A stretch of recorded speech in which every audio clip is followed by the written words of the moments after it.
Senator McConnell, was what the president did last night the right thing to do? I wasn't there, so I didn't see exactly what happened. You think you could do better? I mean, we all can. I mean, every day I could do better. I try. What the president did, the peaceful protesters that were dispersed with tear gas, he then walked across the street to the church. Was that the right thing to do? Didn't really see it.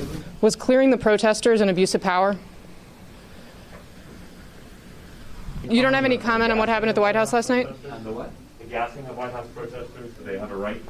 You know, I didn't watch that closely enough to know what happened there. I did not think that what we saw last night would be American.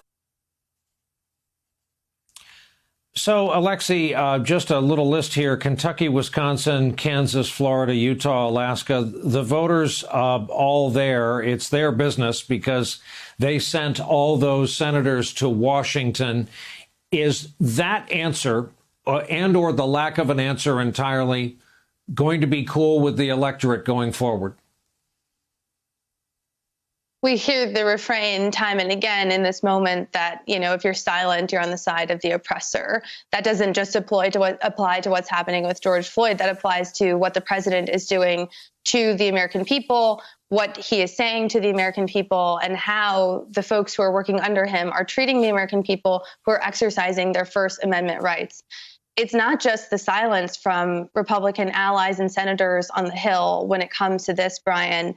It's the words that are coming from the Trump campaign, who are asking journalists to retract and correct their stories that put the factual information out there that protesters, as you mentioned, your colleagues, Garrett Haake, Yamiche Alcindor at PBS, and others, were tear gassed themselves yesterday while covering this.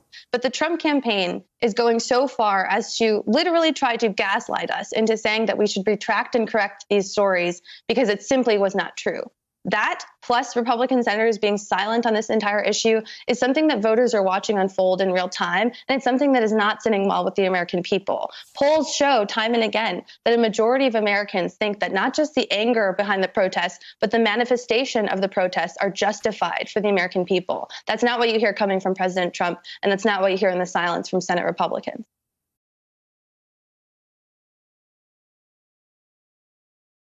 Hey there, I'm Chris Hayes from MSNBC. Thanks for watching MSNBC on YouTube. If you want to keep up to date with the videos we're putting out, you can click subscribe just below me or click over on this list to see lots of other great videos.